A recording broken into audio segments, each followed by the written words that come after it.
primeiro lugar, o pessoal todo aqui de casa pediu para eu mandar um abraço. Eles falaram, a gente não vai lá tietar, mas todo mundo gosta muito do senhor aqui na minha casa. Então, aqui, de verdade, minha mãe, pai, os irmãos, todo mundo. Obrigado. Meu irmão leitor do senhor. Eu queria, assim, para mim, vou dizer bem sinceramente, para mim é difícil começar, porque na semana passada, por causa dessa entrevista, eu fui reler O Jardim das Aflições, que é uma obra que eu conheci quando o Josias Teófilo fez o filme. E eu tive uma sensação, assim, quando eu terminei a leitura do livro, eu falei, caramba, isso aqui é um clássico, né? Meu autor favorito é o Thomas Mann, adoro Montanha Mágica, adoro Don Quixote, adoro Divina Comédia, são obras que eu leio há um tempo. E quando eu terminei de ler, eu falei, caramba, isso aqui é um clássico, é tão errado o que fazem com esse autor. Talvez tenha sido a melhor obra escrita nos anos 90. E eu estou falando isso, não sou do senhor, o senhor pode até dizer que essas obras publicadas são polêmicas, mas eu falo, caramba, dá para perceber o pensador que tem por trás de uma obra dessa, né? E eu me pergunto, qual foi a reação do senhor quando, ao o livro ter sido publicado nos anos 90, a recepção ter sido, sei lá, talvez de silêncio, desprezo, raiva. Tudo bem, eu sei que eles eram imbecis, que eles são imbecis, mas não é possível que não tenham entendido a grandeza do livro. Não é possível. Olha, eu não esperava outra coisa, vou ser muito sincero, né? Eu nunca tive nenhuma ambição de ascensão social, essa coisa toda. Vou te contar por quê. Quando eu comecei a minha vida, assim, por volta dos 20 e poucos anos, eu cheguei à conclusão de que eu jamais seria ninguém. Não tinha a menor chance, estava tudo ferrado. Falei, bom, então o que eu vou fazer? Eu vou começar a estudar para ver se aprendo as coisas, mesmo que eu não consiga jamais contar para ninguém. Você tá entendendo? E isso para mim era o suficiente, quer dizer, o mundo do conhecimento era o meu mundo, era o que eu gostava, né?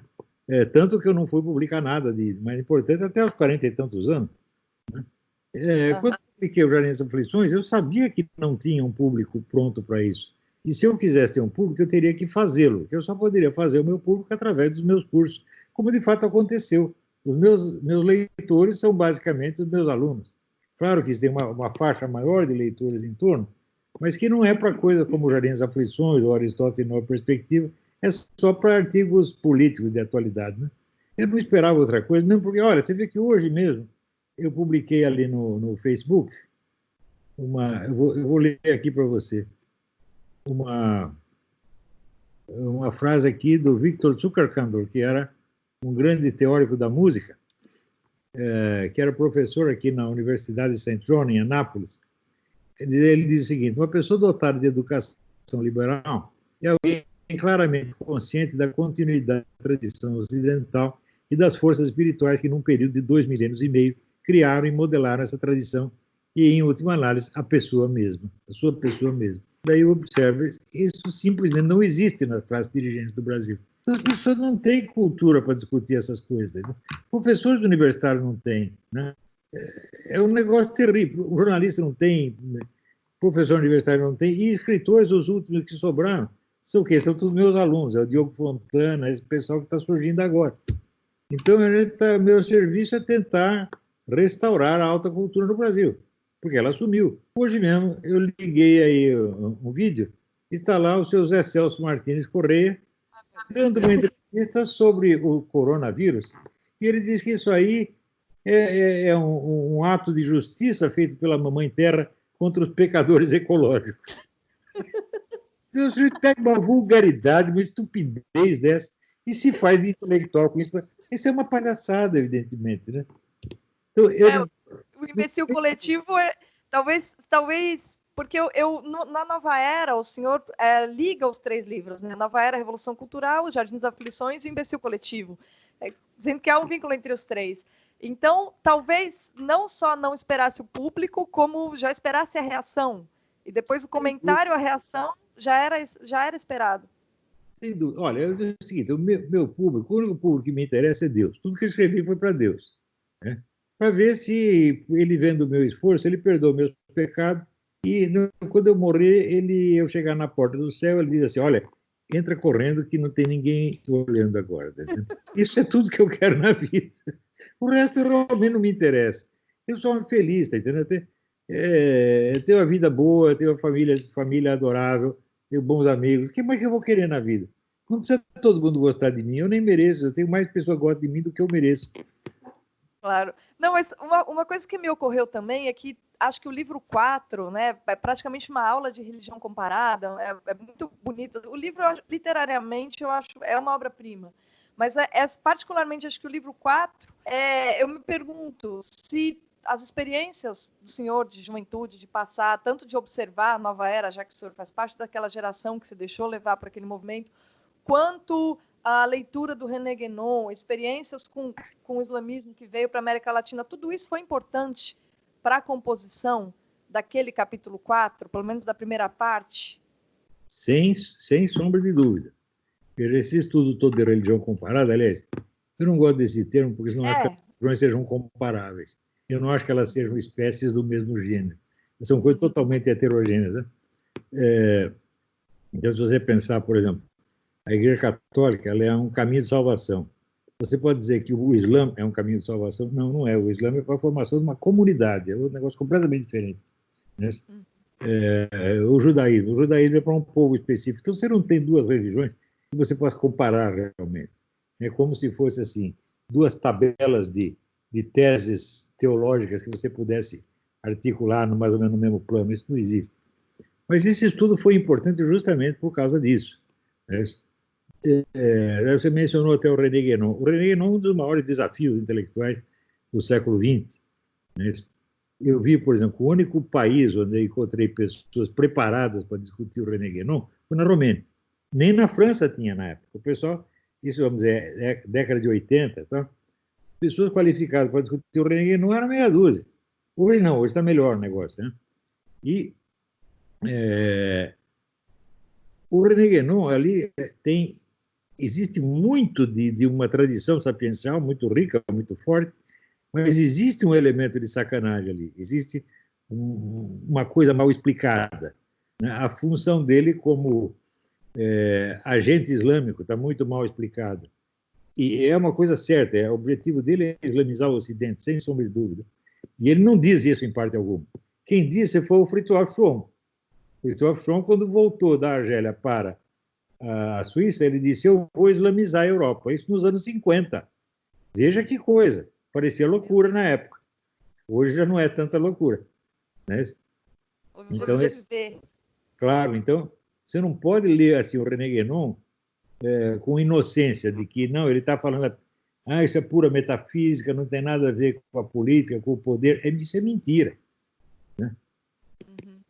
Essa leitura, essa curiosidade que o senhor tem, essa abertura para ler e prestar atenção em outras religiões, isso foi muito mal interpretado no Brasil, né? Isso serviu a um assassinato de reputação.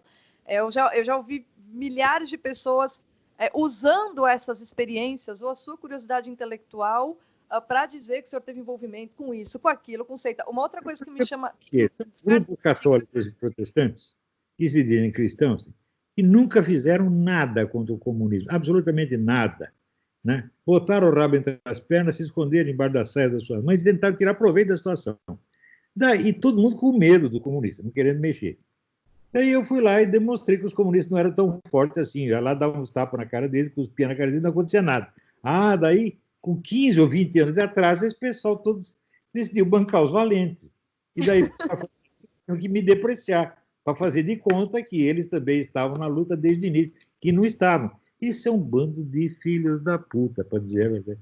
Ora, católico, protestante, padre, bispo, pastor, tudo filha da puta, tá entendendo? Não vale o que peida. Isso é verdade.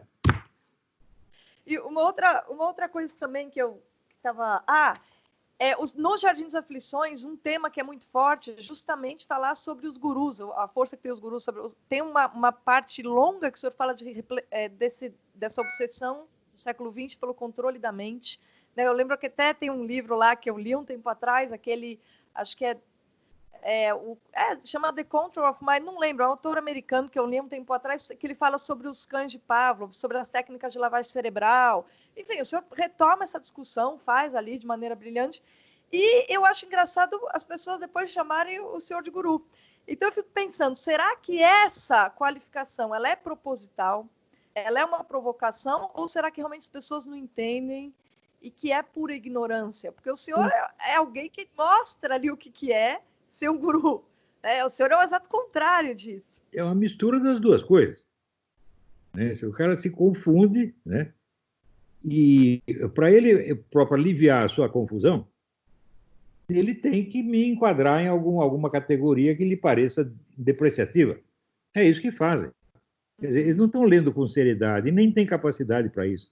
Você acha que esse pessoal católico dessa porcaria eles chamam de Monfort, eu digo que é Monfebre, né? Sim, conheço esse pessoal. Na Unicamp, eles conhecem o pessoal do Orlando Fedeli. Eu lembro que ele dava aula na Unicamp, na época que eu me graduava ali, e ele tinha um círculozinho. E o pessoal ia assistir as aulas dele, e eu vi uma discussão dele com o senhor, ele, por exemplo, acusando o senhor de seita. E eu acho que veio daí que a imprensa copiou, né? Copiou dele, talvez. O Orlando Fedeli, ele não era uma pessoa, mas ele era louco, ele não era... Sim, a gente sabe. Realmente, o raciocínio circular dele, ele e os alunos dele, que ele mandava alunos ir lá investigar a minha aula para contar para ele, pô. O cara que faz isso, né? Tinha lá um tal de Felipe não sei o quê, né? Que era meu aluno, tudo ele anotava e ia lá contar para o Orlando Fedeli fazer fofoca. Quer dizer, esse pessoal não tem sequer, eles não têm sequer noção, vamos dizer, do amor ao próximo, eles não têm isso.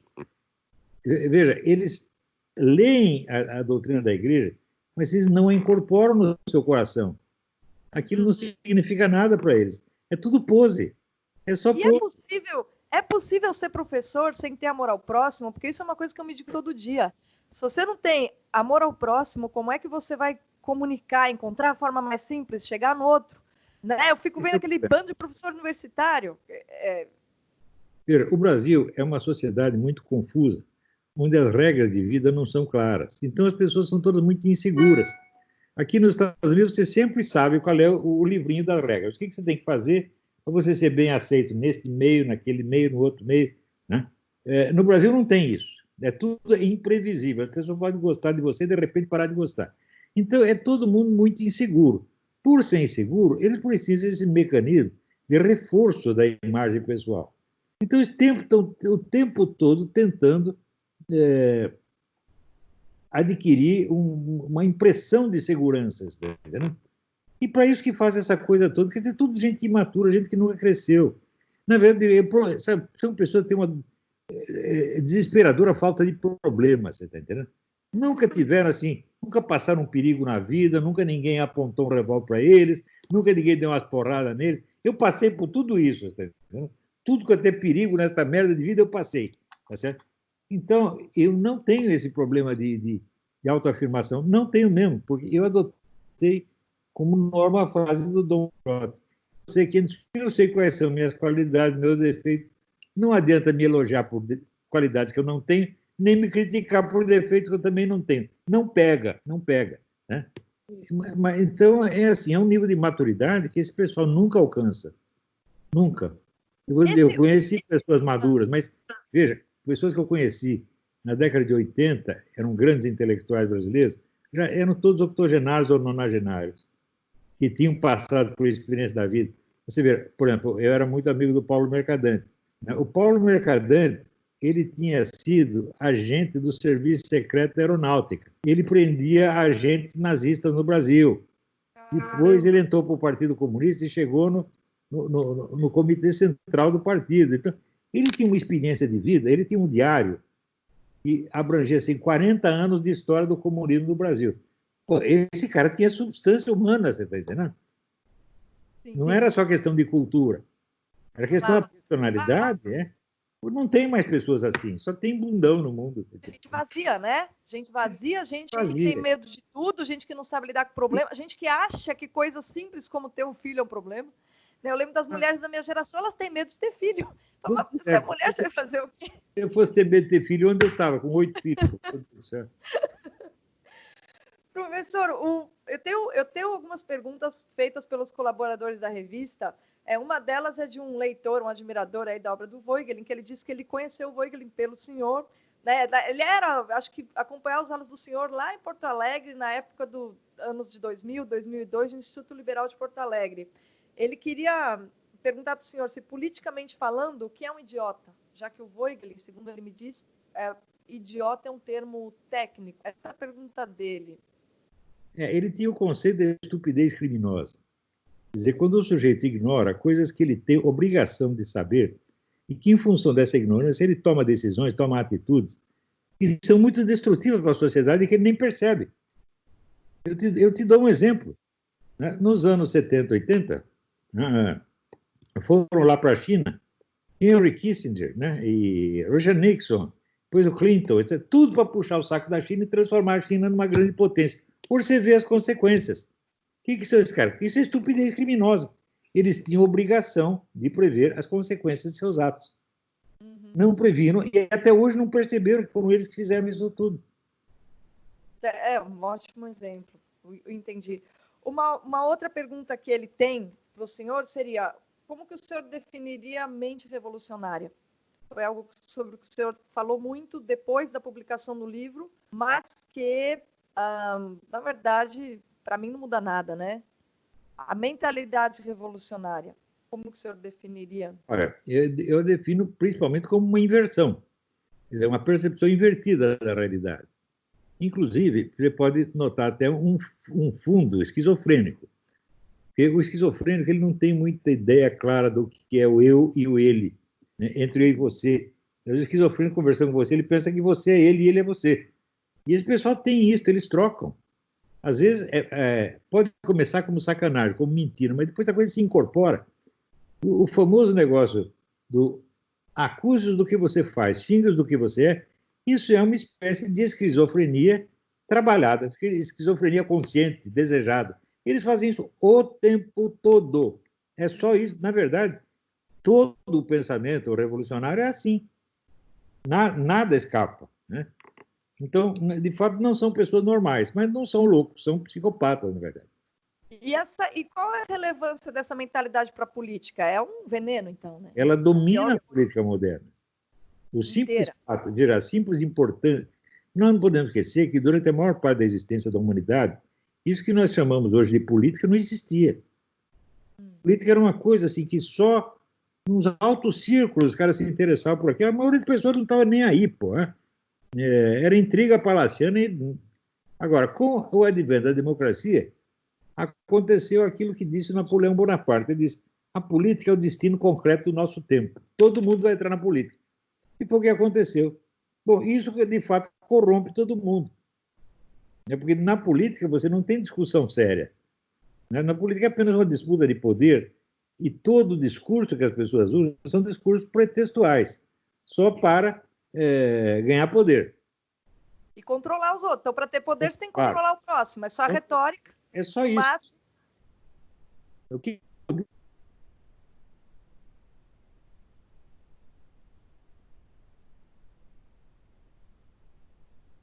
isso? Ela não quer dizer, um conhecimento objetivo, ela quer só o conhecimento do que é necessário para manipular o outro. Então, político honesto é quase uma contradição de termos, né?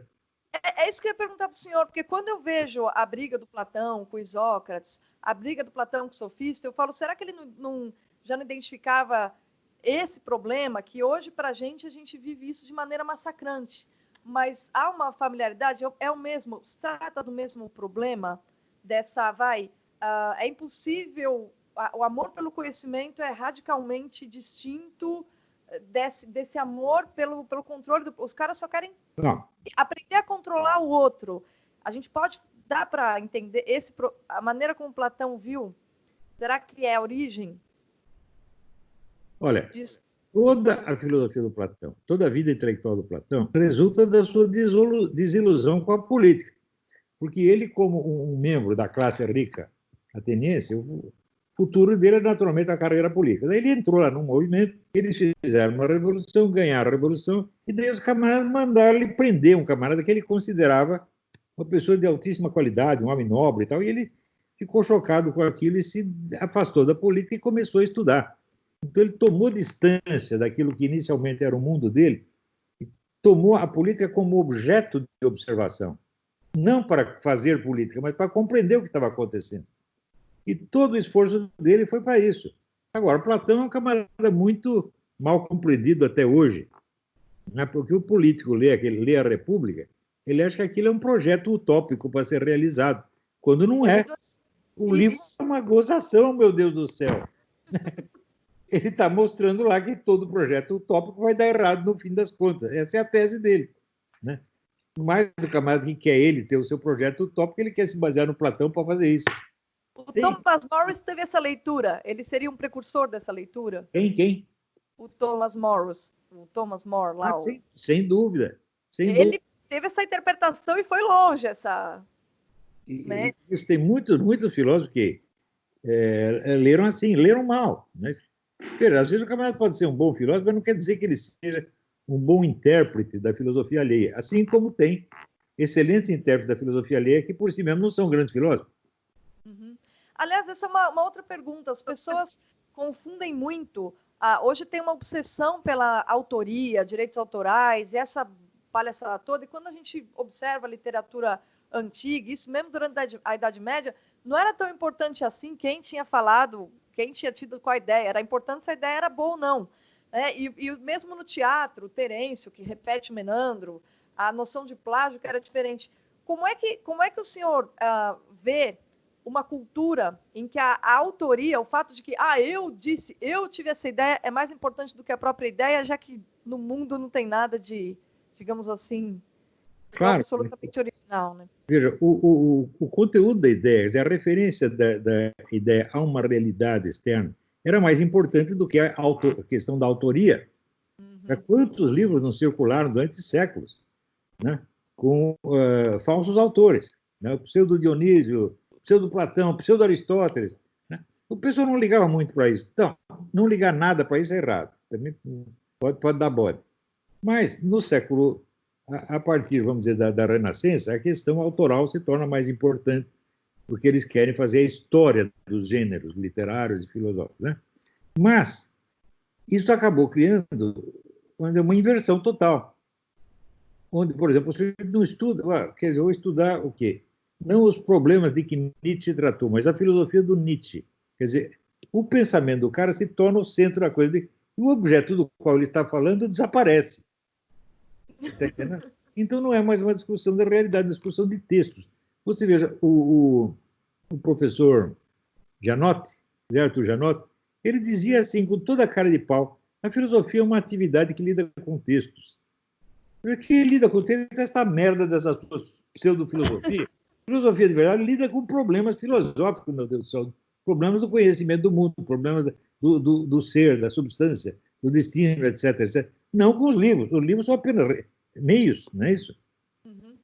Aliás, falando nisso, o senhor que tem essa sensibilidade tão aguçada, essa percepção de que o controle mental, o senhor diz isso no Jardim das Aflições, essa é o maior problema do século XX, a obsessão que as pessoas têm de controlar a mente do outro. Quando que o senhor se deu conta desse problema e o que o senhor sentiu quando o senhor percebeu a magnitude desse problema? Olha, isso foi nos anos 70, 80, quando eu estava estudando negócio de seitas. Eu, inclusive, entrei em sociedades científicas que estudam seitas. Né? Tem uma bibliografia enorme sobre isso. E eu queria escrever um livro sobre isso. E foi acumulando material. Chegou uma hora que eu não aguentei mais. A coisa era tanta porcaria, tanta maldade, tanta sem vergonhice. Eu falei, eu tenho que descansar 20 anos desse problema, senão eu vou vomitar o dia inteiro. Né? Você pega o que aconteceu com esse tipo Rajneesh, Reverendo Moon, né? Todos esses pseudo-gurus, meu Deus do céu. Né? Eu me lembro que uma vez, quando eu trabalhava na livraria Zipac, eu era sócio da livraria Zipac, a livraria promoveu em São Paulo umas conferências de um cidadão que era o diretor da Academia Védica de Bombaim, Swami Dayananda Sarasvati. Foi o maior orador religioso que eu vi na minha vida, um negócio impressionante. Ele falava, as pessoas ficavam 2 horas de olho aberto, assim, né? Não conseguia tirar a atenção dele. E um dia ele viu entrar um sujeito do Seixonoye. Do palco veio entrar um cara da Seixonoye. Imediatamente ele disse, tira esse sujeito daí. Então, ele tinha consciência, por ser o representante da tradição hinduísta, ele tem ideia do que é a falsificação, o hinduísmo falsificado. E ele não quer conversa com essa gente, tá entendendo? Certo. Mandou tirar e essa turma tirou mesmo, né? Aliás, Olha tem só. várias cenas interessantes que eu vi com o Swami Dayananda. Os anos 70 foram um palco disso, né? Era isso para Claro, todo claro. lado. Orientalismo, ocultismo, via tudo para o Brasil. Eu vivi cenas maravilhosas com isso aí. Uma delas foi o próprio Swami Dayananda. Eu fiquei como guia turístico dele em São Paulo, né? E botei ele no Hotel Hilton. E um dia eu fui lá buscá-lo no hotel de manhã, ele estava deitado, ele usava aquele manto cor de laranja, que era da ordem religiosa dele. Estava ele deitado na cama, assim, olhando televisão, e estava assistindo Ney Matogrosso. Ele olhou e falou, "This fellow, a little strange." Isso é culturas, meu Deus do céu. E o senhor ficou procurando, foi atrás disso, sempre por curiosidade intelectual, movido por curiosidade intelectual? Sem sobre dúvida. Sempre. Sem sobre dúvida, né? Bom, uma Inclusive, outra eu pensava em ir para a Índia para estudar essas coisas. Eu tinha lido muito negócio dos Upanishads, essa coisa toda, e me interessei. E perguntei para ele se eu devia ir para a Índia estudar. Né? Ele falou, não, você não precisa ir para a Índia, basta você estudar Platão e Aristóteles, está tudo aí. Eu falei, ah, é? Então vamos fazer exatamente isso. Há quanto tempo o senhor lê Platão e Aristóteles? Eu comecei nessa época, eu tinha o quê? Uns 30 anos, quando eu comecei a ler mais seriamente. Né? Tinha lido antes, mas foi aí que eu peguei a coisa para valer. O senhor ainda, quando lê hoje, ainda descobre coisas que não Ah, isso não acaba. Platão não acaba. é um tesouro sem fim. Né? Maior que isso, só a Bíblia. Sim. E qual autor que o senhor está lendo, nesse momento? Porque a gente se pergunta, né? Uma pessoa com a sua envergadura intelectual, a gente perguntava com quem o Olavo conversa. A gente se pergunta, né? Com quem o senhor conversa? Além desses grandes pensadores, que pensador vivo o senhor indicaria? Assim, alguém com quem o senhor aprende? Pensadores.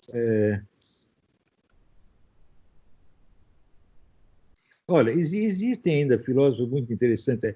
Catherine Pickstock, uma filósofa inglesa muitíssimo interessante, uma das grandes autoras. Eu ainda não conheci suficientemente a obra dela.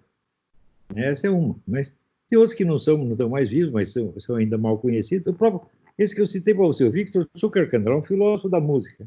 Estou com o livro dele aqui na mão. Né? The Sense of Music. Esse livro é uma preciosidade. Né?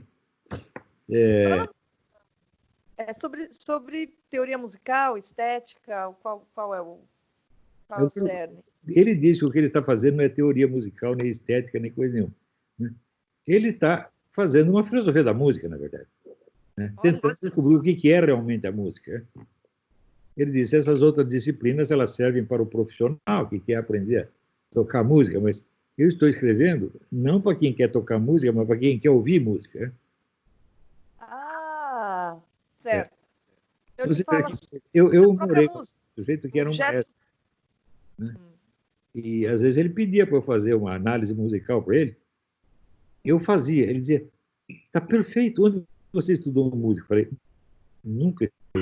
Não sou capaz de ler uma partitura. Porque eu estava me baseando nisso aqui, na filosofia da música, não no estudo técnico da música, né? Então, como dizer, eu não sou músico, eu sou um ouvinte de música. Qual é o seu compositor favorito? Se o senhor tem um, porque são tantos, né? Os principais são Bach e Wagner, né? Eu acho que são insuperáveis. Mas eu gosto muito de Brahms também. Agora eu descobri o Hector Berlioz. Né? Eu nunca tinha prestado atenção. O sujeito é um doido, mas é um gênio. Né? Brahms eu gosto muito. Né? E tem um compositor brasileiro, Vila Lobos, né? Hector Tavares, Alberto Nepomuceno. Gosto muito de todos eles. Né?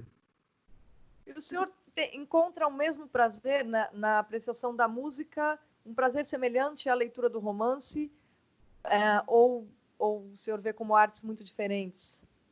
Olha, eu não sei como dizer, porque a música tem um impacto físico, né, em você. E a música era considerada, nas artes liberais da Idade Média, considerada uma arte do comando. Quer dizer que o sujeito faz a música, ele coloca você no estado de espírito que ele quer, né, no estado de alma que ele quer. Então ele tem um poder sobre você. Quer dizer, você se deixa conduzir pela sequência de emoções que o Bach ou o Beethoven querem impor em você. É isso? Certo. E talvez na literatura é diferente, né? Porque se a nossa imaginação não trabalha, não é diferente. Você não é só conduzido em literatura, você participa. Qual que seria? A literatura, o seu papel eu acho que é mais ativo, né? Do que na música. Você reconstrói a narrativa. Se for uma narrativa, você reconstrói dentro de você com elementos seus. Isso. Quer dizer, você está contando uma história, mas você, na verdade, está vivenciando outra parecida com aquela. E, na verdade, um mesmo enredo literário, ele tem muitos análogos possíveis. E é isso que nós temos que trabalhar, porque a literatura de ficção não passa de vidas humanas possíveis. E é com base nessas vidas possíveis que nós temos elementos para compreender as vidas reais que nós vivemos. Não é isso? Então, eu sempre pensei o seguinte: uma obra literária não é para ela ser interpretada, é para você interpretar as coisas à luz dela. Como mito. Claro, claro. Então, o objeto de interpretação não é ela, é a vida real, comparado com a vida fictícia. Né? Uhum. Tem uma pergunta de um artista também, que é colaborador nosso.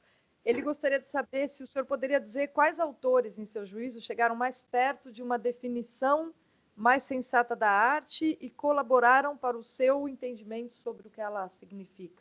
E aí complica o negócio, porque é o seguinte: eu li muito pouco teoria da arte, né? Teoria da literatura eu li um pouquinho mais, mas estética e teoria da arte eu sempre fugi um pouco disso, porque eu acho que era assim, uma intelectualização errada. Né? E eu acho que a arte é uma experiência real, experiência vivida. Né? Isso como uma relação que você tem com a pessoa. Você não vai teorizar o que você sabe de uma pessoa. Eu digo também, no objeto de arte, eu não quero teorizar o que eu sei a respeito dele. Né? E quando eu escrevo algo a respeito, como, por exemplo, eu escrevi algo sobre as cenas finais da Valquíria, no Wagner, né? Uhum. Que eu vejo assim como o fim da era dos deuses e o advento da era dos homens, o cristianismo, no fim das contas. Mas isso não é uma interpretação, é o que o Wagner está fazendo. Né? Então, de certo modo, eu estava apenas recontando a história em termos mais simples. Né? Ele contou com os personagens, etc. Eu peguei os conceitos abstratos e contei a mesma história com isso aí. Não é bem uma interpretação. Né? Então, eu tenho muito medo dessas interpretações, né? E até o livro da Susan Langer, não, Susan Langer não, vamos chamar aquela crítica americana, esqueci o nome dela, uma que era super lésbica, doidinha, mas era mulher de muito talento. Ela escreveu um livro, Against Interpretation. Eu não lembro do livro, mas eu gostei do título. Eu, na verdade, eu conheço mal também teoria estética, porque eu prefiro arte mesmo. Uma outra questão que eles têm para o senhor é o seguinte: como que o senhor definiria direita e esquerda? No sentido de que direita e esquerda, tudo bem, a gente sabe, são palavras que ensinam, não significam nada, né? Mas tem aí, elas se tornaram símbolos. Então, quais seriam os referentes, da direita e da esquerda? Nós não podemos esquecer, porque tem muita gente que quer bancar o gostosão superior a tudo e diz, não, esse negócio de direita e esquerda não existe, isso é tudo igual, isso é besteira, isso é besteira. Porque, em primeiro lugar, direita e esquerda são termos que os membros desses movimentos usam para se definir a si mesmos. Então, é como você dizer que não existe corintiano e São Paulino, que é tudo a mesma coisa. Então, se o sujeito diz que ele é corintiano, isso é uma autointerpretação. E como autointerpretação é um fato histórico e psicológico real. Então, é isso que nós temos que começar a entender. O que o sujeito de esquerda imagina quando ele diz que é de esquerda, e o que o de direita imagina quando diz que é de direita.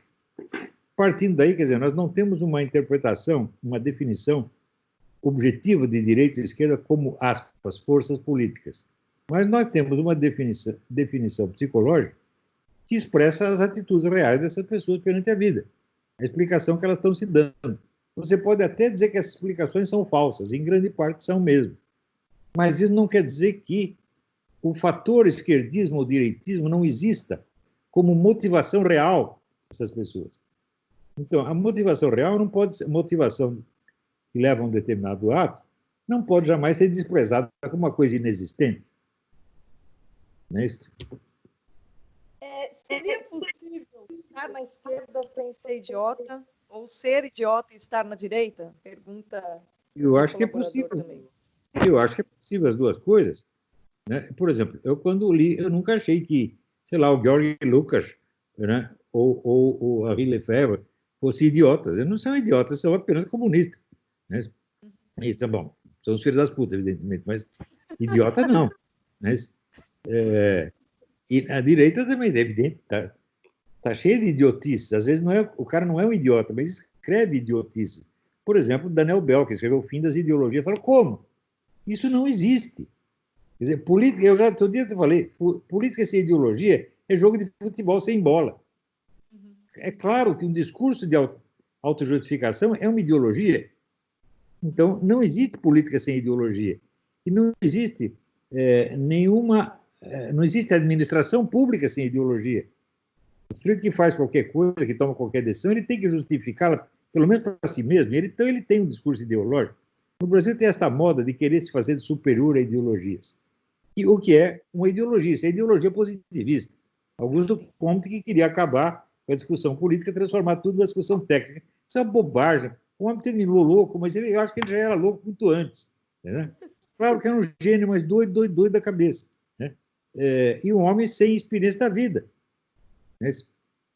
Viveu mais ou menos fechado no seu círculo de puxa-saco, tá certo? E eu acho que ele não cresceu nunca na vida. Isso tem muito, né? E essas pessoas, é engraçado que elas se tornam ícones às vezes. Pessoas que, na verdade, ou o Henrique VIII também, o senhor fala dele de uma maneira tão interessante, né? Henrique VIII, que era um louco, um psicopata, um assassino, e de repente ele politiza completamente a igreja de uma maneira que abre o caminho para aquele terror que a gente viu, que foi a gênese do tal do Estado moderno, né? A assimilação, a subjugo da igreja. A reforma protestante na Inglaterra foi uma coisa de uma violência extraordinária. Quer dizer, evidentemente, ele garantia todos os direitos civis e políticos para os ingleses em geral, mas para os católicos não. Né? Então, parece aquela frase do Paulo Freire, que era esse sim um idiota: nós devemos ser tolerantes, mas não com os nossos inimigos.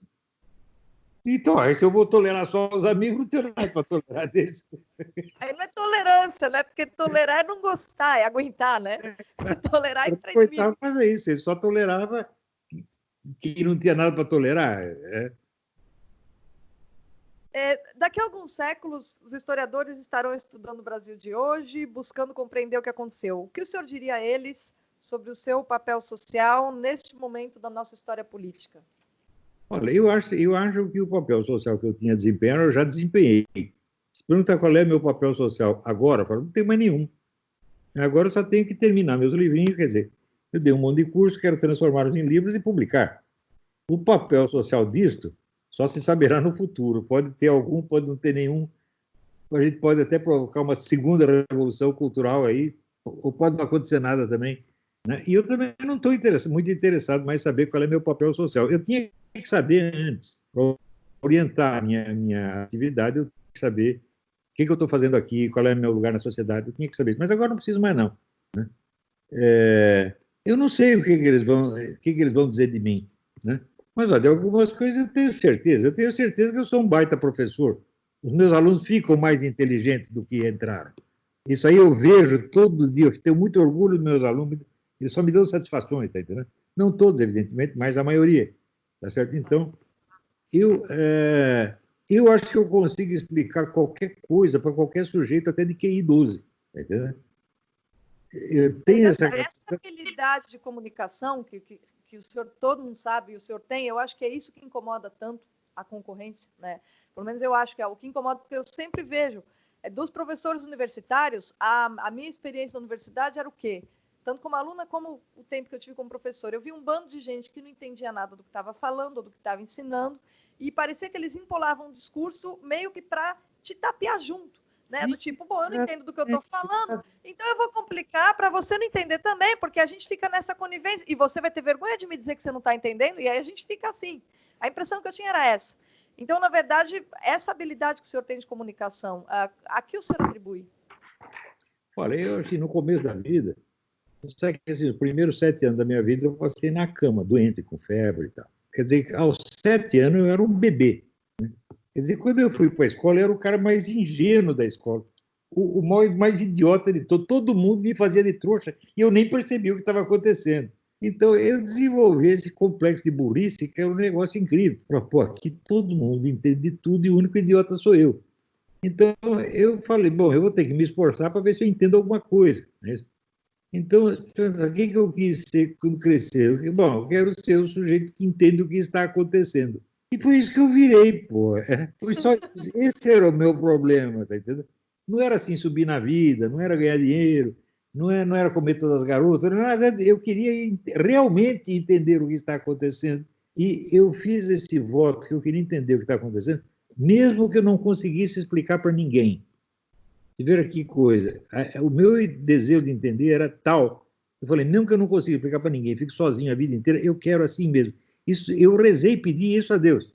E ele me deu, no fim, me deu a capacidade de explicar.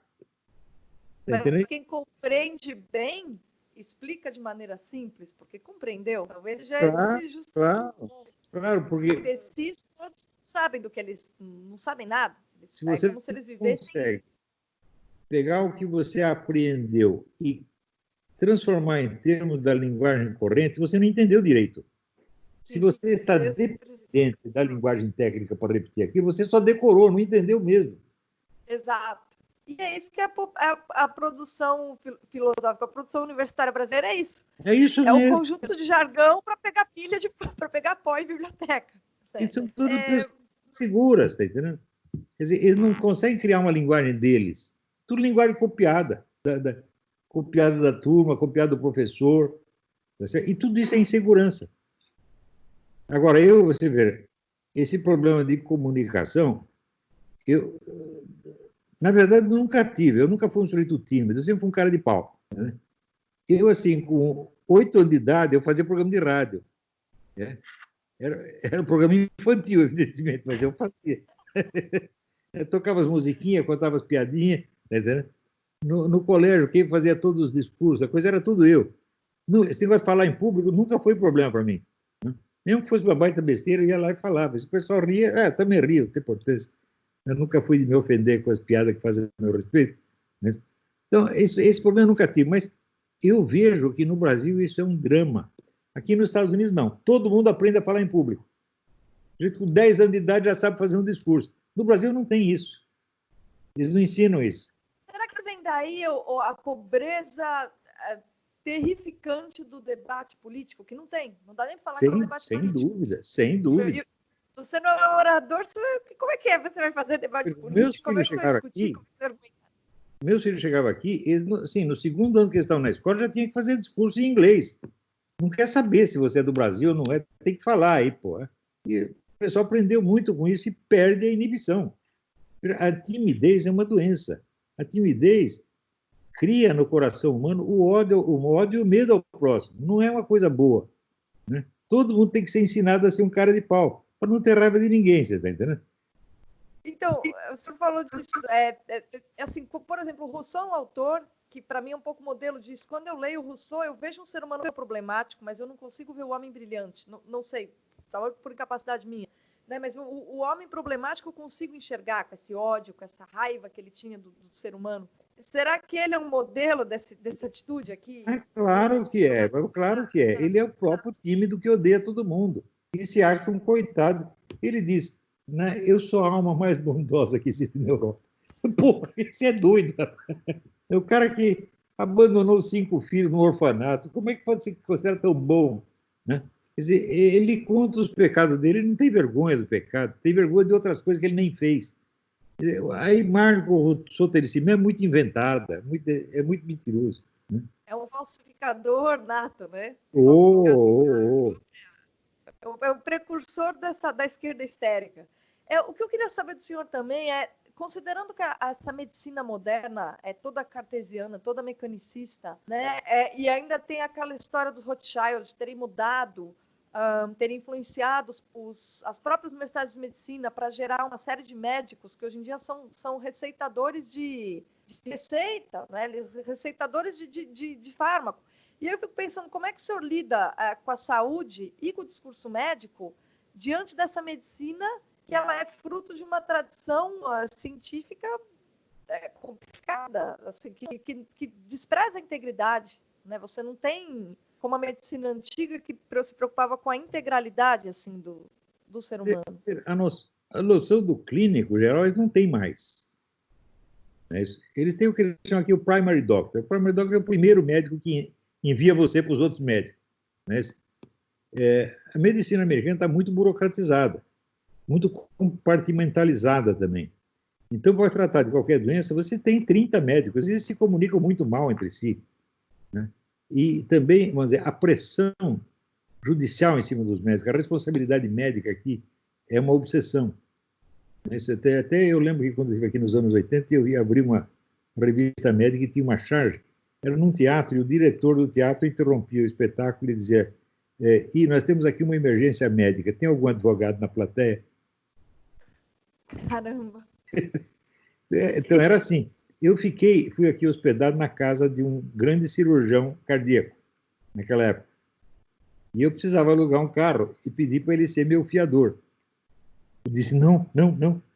Eu pago o carro para você, mas eu não assino nada. E por quê? Ele disse: porque eu sou médico, os caras veem que eu sou MD, eles vão ver que eu tenho dinheiro, eles vão querer tomar todo o dinheiro de você. E eu vou ter que pagar isso no fim.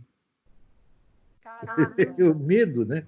O cara tem, é médico, tem dinheiro, tem que tomar o dinheiro dele. Como é que a prática médica pode funcionar se manda para 30, se a gente não só é um organismo? Os médicos têm muito medo. Todos eles têm muito medo de receitar, você tem muito medo de errar. Isso é um problema, porque são bons médicos. Os médicos americanos têm um treinamento muito bom, mas a inibição é um problema, viu? Agora, eu nunca me preocupei muito com o negócio de saúde. Eu só tive problema de saúde aos 70 anos. Né? Eu nasci com um tumor abaixo da traqueia, e o tumor ficou lá quietinho durante 70 anos, mas com atrito. Um dia ele quebrou minha traqueia. Daí eu fui no hospital aqui, os negros abriram um buraco de meio metro nas minhas costas, tiraram um pulmão, costuraram. A partir daí minha vida complicou, porque uma operação dessa deixa sequelas terríveis, né? Eu tenho até hoje. Eu peguei um enfisema, né? Ainda por causa da operação. O enfisema no começo não tem sintomas, né? Então engana todo mundo. Então eu só comecei a reparar nesse negócio da medicina americana recentemente. Antes eu não tinha problema, né? Agora, no Brasil, eu conheci grandes médicos, mas sabe o que é? Grandes, inclusive eu fui editor de revista médica há muito tempo. Eu conheci uma infinidade de gênios, né? Eu conheci o Dr. Tufik Matar, né? Conheci o Dr. Carlos Armando de Boa Ribeiro, o Dr. Carlos da Silva Lacares. Convivi com a elite médica brasileira, que acho que não existe mais. Mas era um negócio esplêndido, sabe? E o senhor acha, assim, pensando... Eu fico... Tem vários autores, vários pensadores que se dedicaram a entender a relação da massa e do poder, né? A gente tem a obra do Elias Canetti, tem o Ortega Gasset. De todas essas reflexões sobre a falta de sentido, sobre o quanto que as massas são cegas, qual que o senhor considera mais importante? Aquela que precisa ser lida, ou se todas merecem leitura, qual que o senhor considera assim a mais... Tudo merece leitura, né? Você até citou aí o Ortega Gasset, os livros do Ortega Gasset sobre a sociedade e a política são brilhantíssimos, né? Ninguém pode negar isso aí. Mas o que eu considero realmente importante é o Éric Voegelin, esse é o maior de todos. De longe é o maior de todos. Né? Todos os problemas fundamentais, ele... Está tudo ali, e ele, sobretudo, ele não tinha a obsessão da obra, ele tinha a obsessão do conhecimento. A obra dele é toda descosida, é todos vários começos. Ele começa um negócio, não dá certo, ele começa outro. Quer dizer, ele não está interessado em produzir uma obra, mas em chegar a certos conhecimentos. Né? Que era uma coisa que se observa também no filósofo alemão, no Schelling. Schelling também começa a filosofia várias vezes. Dá errado, ele começa outra. Dá errado, ele começa outra. Então, ele não está interessado em, vou produzir a minha obra filosófica. Não é isso. Ele está interessado na investigação em si. E isso é que marca vamos dizer, o suprassumo da seriedade, né?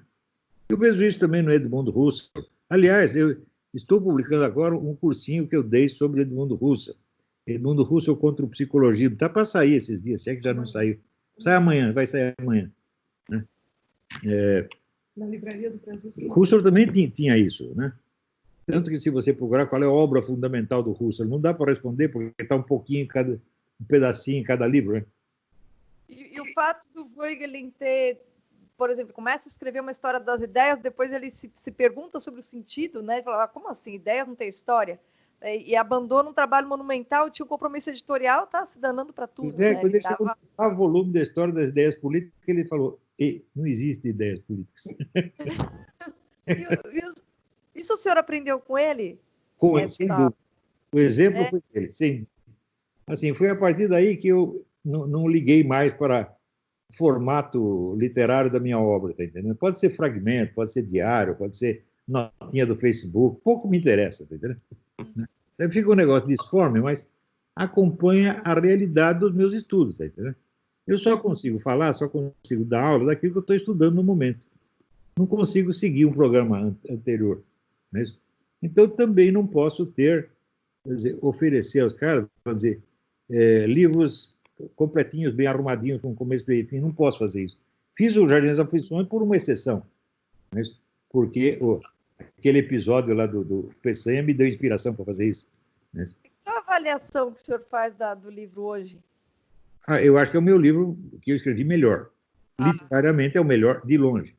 Os outros eu não dei tanta atenção, você está entendendo?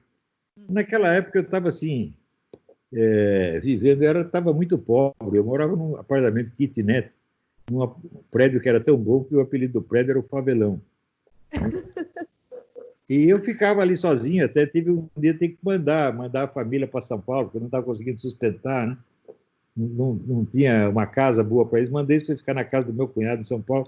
Então eu tinha o tempo todo para cuidar desse livro aí. Isso nunca mais voltou a acontecer. Então é por isso que é uma obra que realmente eu sempre falo, isso é um clássico, né? Isso é um clássico no sentido de obra bem acabada literariamente. Gostei muito de escrever esse livro, né? Então também, por exemplo, olha, se eu quisesse, eu podia escrever tudo assim. Mas eu não quero nem ver por que fazer isso aí.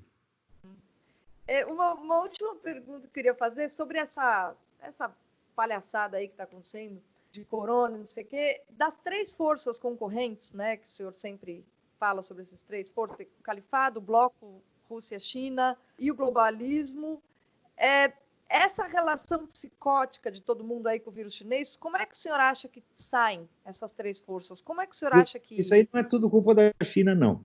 Porque, primeiro, quem fabricou a China foi o globalismo ocidental. Né? O Richard Nixon, o Clinton, etc., os banqueiros ocidentais, eles criaram esse monstro chamado chinês. Então, eles são grande parte responsáveis por isso. E eu tenho a impressão que eles estão aproveitando o problema do vírus para implantar um controle totalitário mundial, com a aprovação da massa ignorante. E está funcionando, até certo ponto. Eu acho que está funcionando até mais nos Estados Unidos do que no Brasil. O brasileiro... aqui tá ruim também, professor. Está difícil aqui também. Eu sei também, mas o brasileiro tem mais talento para descumprir as regras do que o americano. Né? Então, eles estão desrespeitando. Você vê a polícia em São Paulo avisando o governador que não obedece mais ele. Isso aqui nos Estados Unidos é impossível. O pessoal aqui é Caxias mesmo. Eles americanos acreditam em tudo, você está entendendo? Esse é o problema. Eles não têm malícia. Né? O brasileiro tem. Então, nós sofremos um pouco menos com essa coisa. Os americanos vão levar muito tempo para descobrir que foram feitos de trouxa. Porque, veja, a expectativa maior, assim, no máximo, aqui, se crescer muito, vai morrer 200 mil americanos, que horror. Pensa bem, 200 mil americanos é menos de 1/1000 da população americana. Quer dizer, não é um negócio que nem tipo gripe espanhola, que morreu 20 milhões de pessoas. Tá certo? Não é, a coisa não dá motivo para tanto terror, pânico, como eles estão fazendo. E no Brasil o pessoal logo percebeu, falou, disseram que ia morrer 6 mil pessoas até abril, morreu o quê? 900, nem 900. Eu queria saber se o senhor tem um romance favorito, uma obra de arte favorita, um livro favorito, assim, o senhor tenha lido, relido e não cansa de admirar. Tem. É a trilogia do Jacob Wasserman. Começa o Processo Maurícios, né? Depois o segundo chama-se Edsel Andergast, e o terceiro chama-se A Terceira Vida de Joseph Kierkegaard. Assim, é um livro que eu não gosto de ler, porque a coisa Mas acho que é uma coisa mais humana que eu já li. Ele não tem um pedaço que você veja que é como é que se diz, um chavão, nada, nada, nada. Quer dizer, todas as situações são imprevistas, novas, diferentes do que você esperava. Quer dizer, no primeiro livro, é um garoto que é filho de um juiz importante, e ele vê que tem um velhinho que vive circundando a casa dele, ele investiga o que o velhinho está fazendo, aí ele descobre que o velhinho é pai de um sujeito que foi preso pelo pai dele, e que é um erro judiciário. Então ele começa a investigar, e ele denuncia o erro do pai, destrói a carreira do pai. No segundo volume, né, o heróizinho justiceiro arruma um mestre, que é um gênio, um santo, que é o Dr. Joseph Kerkoven. Ele aprende tudo do Dr. Joseph Kerkoven, depois come a mulher do Dr. Joseph Kerkoven, pô, né? E assim vai. Não vou contar. O final do terceiro volume é muito bonito, que é a reconciliação do Dr. Kerkoven com a sua mulher. Né? É muito bonito, muito bonito. Né? E o senhor sempre fala que a fraqueza dessa direita aí que está surgindo é um desespero por cargo, é um achar que tem que sair se elegendo. E eu queria saber qual é o conselho que o senhor dá às pessoas. Eu sei que política, eu não sei o que as pessoas que reduzem a própria vida delas à política, não sei que tipo de alegria elas encontram, né? Essa é uma pergunta que eu faço. Mas não sei, tá cheio de gente assim hoje em dia. Que conselho que o senhor daria para as pessoas que estão aí loucas por cargo e acham que isso vai resolver grande coisa? Veja, a esquerda caiu do cavalo em 1964. Então começou a repensar a situação, analisar os seus erros, etc., formar uma nova estratégia. Levaram 50 anos para voltar ao poder, 50 anos. E o pessoal da direita, mal aparece uma direita, eles já querem eleger um presidente. Falei, isso é coisa de maluco. Você sabe o que vocês estão fazendo com ele? Vocês estão jogando leões. Vocês estão matando ele. Por quê? Não tem militância, não tem uma intelectualidade preparada, não tem militância organizada, não tem nada. Então, o que acontece? Tem um monte de gente que adere, porque vê o cara subindo na vida, então adere para subir junto com ele, depois vai trair, obviamente. Porque o direitismo deles, o conservadorismo dele, é superficial, é só pose, é só oportunismo. É preferível você ir mais devagar, né, e você assegurar, quando você pisar no chão, verificar se o chão está firme mesmo, né? Então, eu fiz uma vez uma listinha dizendo, olha, todos os movimentos políticos do mundo, eles se formam com uma sequência que não é trocável. A primeira sequência é o diálogo entre os intelectuais, sem nenhum plano de tomada do poder, está entendendo? Então, você pode ficar durante 20, 30 anos só tentando formar uma linguagem, uma concepção da realidade. Né? Isso não vai ser um programa político, não vai ser uma ideologia, mas vai ser a base dessa ideologia. E aí começa a ideologia, começa os diálogos públicos, os debates públicos, começa a formação da militância, etc. E no fim você pega o poder. Agora, os caras com base nenhuma botam lá o Bolsonaro e falam, vocês querem matar o Bolsonaro? E que conselho eu daria às pessoas que resolveram? Porque eu, sinceramente, para falar de verdade para o senhor fez um vídeo, acho que foi no final de 2018, chamado Desenhando para a Imprensa. O senhor dava uma bronca na imprensa, mostrava por que eles não entendiam nada.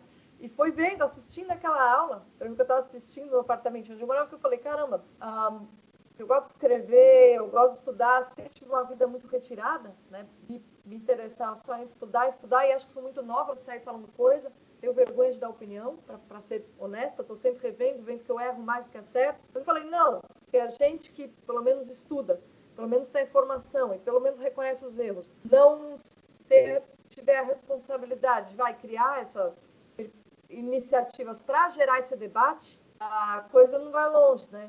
E aí, que conselho o senhor daria às pessoas que resolveram fazer isso? Os precursores foram os meninos do Brasil Paralelo, aí tem aí outras mídias, eu abri minha revista no passado. Olha, qual conselho o senhor dá para nós? Tem um ditado alemão que diz, corra com calma. Nós temos que correr porque a situação já está na nossa mão, nós temos que fazer alguma coisa. Mas não adianta ter pressa de novo. Nós temos que entender que as etapas não podem ser saltadas. Nós temos que fazer, por exemplo, a consistência intelectual, a discussão entre intelectuais é fundamental. Você vê, se você lê as obras de Dostoiévski, você vê a geração que ia fazer a Revolução Comunista já estava discutindo aquelas mesmas coisas desde 1850, quer dizer, com 60 anos de antecedência. Nos Estados Unidos é a mesma coisa, tá entendendo? Em todo lugar que se vê um movimento político que dá certo, ele é antecedido por décadas de elaboração intelectual. Sempre foi assim, né? Você vê, por exemplo, a democracia italiana, eles conseguem chegar ao poder depois da guerra, né? Mas eles tinham começado em 1905, não é isso? Então levaram meio século para chegar lá em cima. O conservadorismo americano começa na década de 30, né? Apenas na esfera intelectual, ele aparece como diálogo intelectual, não como proposta política. Quando ele já estava, veja, ele começa a aparecer como proposta política na candidatura do Barry Goldwater. Isso muito tempo depois, e deu errado. Então, a primeira vitória que eles conseguiram foi a eleição do Ronald Reagan. Levou meio século também. Agora, no Brasil, mal começa. Os caras, né? Os caras lêem os artigos do Olavo de Carvalho, vão fazer o conservadorismo, vão eleger o Bolsonaro. Fala, coitado do Bolsonaro, vocês estão exigindo demais dele. Não é isso? Então, está ótimo. Correto. Na verdade, o senhor tem falado isso o tempo todo. Eu acho que desenhou o suficiente, né? Se as pessoas não ouvirem, não foi por falta de aviso. Eu acho que pessoas como vocês estão fazendo o trabalho certo. Agora, se você dá muito mais importância à reflexão, à compreensão, do que à formação de programa político, do que à formação de um discurso ideológico. Eu acho que não tem condição de criar um discurso ideológico agora. Os caras que me chamam de ideólogo só mostram que são analfabetos, né? Sim. E mesmo porque também o vocabulário é um problema de correção permanente, né? O meu maior problema na revista, tanto com as coisas os trabalhos que eu escrevo, quanto os trabalhos que eu recebo, é limpar o vocabulário. Os termos progressistas, eles estão completamente impregnados na cabeça das pessoas. E isso eu acho interessante, que o senhor fala isso o tempo todo. Caramba, você... Claro, exatamente. Vocabulário não tem como começar, né? Não tem como começar. É isso mesmo. Então, olha, eu sugiro que você continue nessa linha que você está indo muito bem. Eu aprecio muito tudo que você faz, viu? Se você precisar de ajuda em alguma coisa, eu estou às suas ordens. Muito obrigada, mas manda as críticas que eu vou ficar mais contente, porque eu bom. Só vejo meus erros. Muito obrigada. Tá bom, meu anjinho. Tudo de bom para você. Fica com Deus.